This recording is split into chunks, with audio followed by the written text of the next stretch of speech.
Bienvenue dans votre série, les prophètes. Aujourd'hui, les murmures silencieux, les rêveries secrètes du prophète. Dans l'aube silencieuse, où le murmure du vent danse avec les feuilles, une lueur secrète éclaire le cœur d'un homme. Un homme qui, malgré son humanité, porte un fardeau divin, une mission céleste. Il est Muhammad, le prophète de l'islam, celui qui est envoyé comme une miséricorde pour l'univers.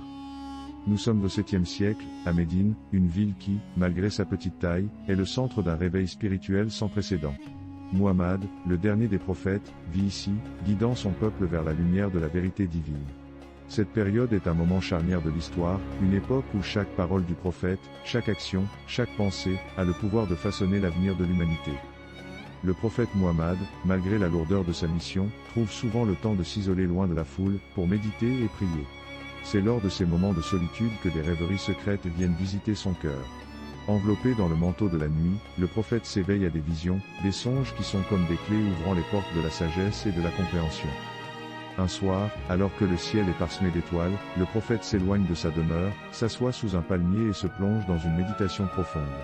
Dans cette tranquillité, une vision vient à lui. Il voit une échelle qui s'étend jusqu'au ciel, avec des anges qui montent et descendent. C'est le rêve de l'échelle, un rêve qui allait prendre une importance capitale dans les enseignements du prophète. L'interprétation de ce rêve est complexe et profonde. L'échelle symbolise le cheminement spirituel de l'homme vers Dieu.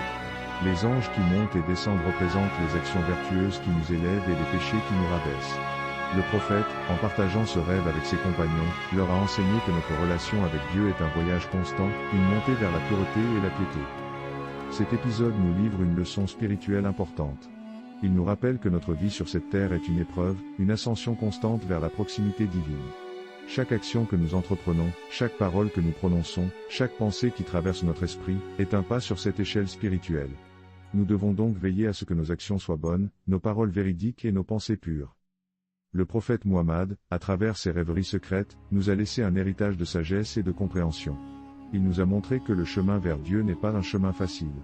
Il exige de la patience, de la persévérance et une foi inébranlable. Mais le voyage en vaut la peine, car la destination est la proximité avec le divin, la plus haute des récompenses. En conclusion, le prophète Muhammad, par ses visions et ses rêves, nous a offert un aperçu de la richesse de la spiritualité islamique. Il nous a enseigné que la vie est un voyage, une ascension constante vers Dieu. Et à travers cette leçon, nous pouvons tous trouver l'espoir, le courage et la détermination de poursuivre notre propre voyage spirituel. Ainsi, lorsque la nuit tombe, et que les étoiles commencent à scintiller, souvenons-nous des murmures silencieux du prophète. Souvenons-nous de ses rêveries secrètes, et de la sagesse qu'elles contiennent. Et puissions-nous toujours chercher à monter notre propre échelle spirituelle, à nous rapprocher de Dieu, à chaque souffle, à chaque battement de cœur.